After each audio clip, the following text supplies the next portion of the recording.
Alors, Odile Jaouen, bonjour. Et donc voilà, peux-tu nous parler de ton travail de peintre? Alors ma peinture, la peinture que je fais actuellement, je cherche un travail sur la lumière, sur la transparence.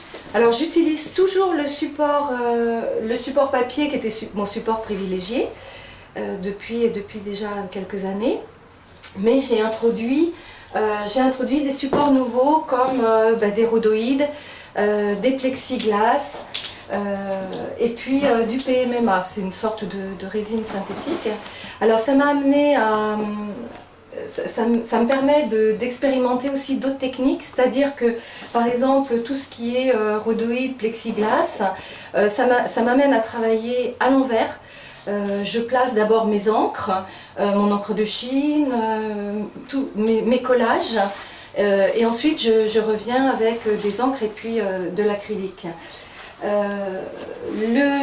C'est vrai que les matériaux que j'utilise sont du fait de la transparence, c'est de l'encre, de l'acrylique.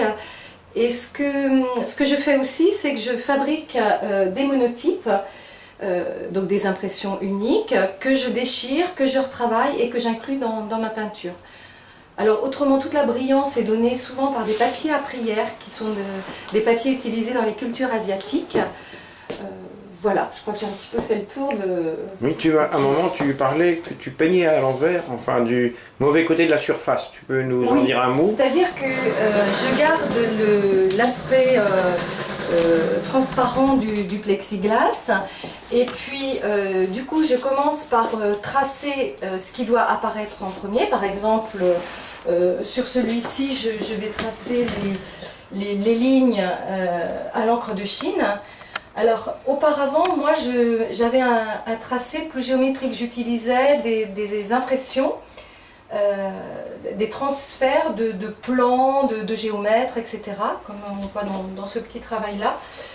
Et puis maintenant, je suis passée à mon propre tracé, à partir de tracés d'encre de Chine, et ensuite je viens faire des collages, soit de papier de soie, soit de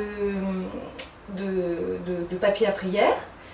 Et puis une fois que tout ça est mis en place, j'amène la structure de transparence avec les encres. Et puis du coup, alors je contrôle à chaque fois ce que ça donne à l'envers, pour voir un peu où j'en suis. Et puis au fur et à mesure, j'arrive en épaisseur je termine souvent par de l'acrylique qui fixe, et puis qui donne un peu de profondeur. Voilà. D'accord, Odile Jaouen, merci beaucoup pour ces explications. On va se promener donc dans l'expo qui a lieu donc, durant tout le mois de mai au Batelier 10. Voilà, merci.